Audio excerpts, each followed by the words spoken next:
పేదరికంలో ఉన్నయి, బ్రతకలేకపోతున్నయి, అందరూ గ్రూపులుగా కొట్టుకు చస్తుండటం వల్ల తినటానికి గూడా ఇబ్బంది పడేటటువంటి పరిస్థితులలో ఉన్న దేశాలంటూ ఈ ఉగ్రవాద బాధిత దేశాలు గాదు, ఉగ్రవాదుల కేంద్రాలైనటువంటి దేశాలకి మనందరి దగ్గర నుంచి డబ్బులు వసూలు జేసి ఐక్యరాజ్య సమితి ఆహారం పంపిస్తా ఉంటది.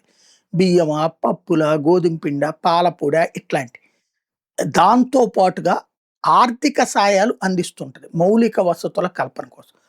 అలాంటి డబ్బులతో మౌలిక వసతులంటే అక్కడ ఏ బడి కట్టొచ్చు, లేకపోతే గనక కావలసినటువంటి ఇండస్ట్రీస్ కట్టొచ్చు, వాళ్ళకి ఉపాధి ఇచ్చేటటువంటి చెయ్యాలి. అలా కాకుండా ఆ డబ్బులతో అండర్ గ్రౌండ్ సొరంగాలు తవ్వుకుని, ఆ సొరంగాల్లో ఆయుధాలు కొనుక్కొని పెట్టుకుని ఉగ్రవాదుల్ని మెయింటైన్ చేయడం అనే దరిద్రపు పరిస్థితులలోనే ఉన్నాయి. పాలస్తీన్ అయినా, లెబనాన్ అయినా, యెమెనైనా.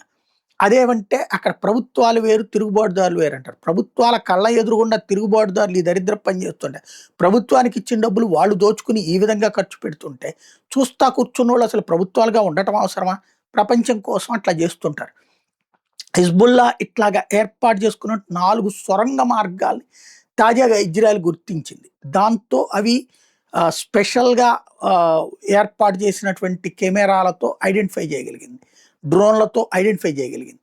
ఒక మినీ నగరాలుగా కింద నుంచి మినీ రోడ్లు వెళ్తున్నటువంటి వేళ చివరికి పెద్ద పెద్ద లారీలతో సహా ఆయుధాలు మోసుకొని తీసుకురాగలిగినటువంటి సొరంగాలున్నాయని గమనించినటువంటి ఇజ్రాయెలు వాటిని పేల్చి పడేసింది. 4 సొరంగాల్ని విత్ బంకర్ బస్టర్ బాంబులతో సర్వనాశనం చేసి వదిలిపెట్టింది.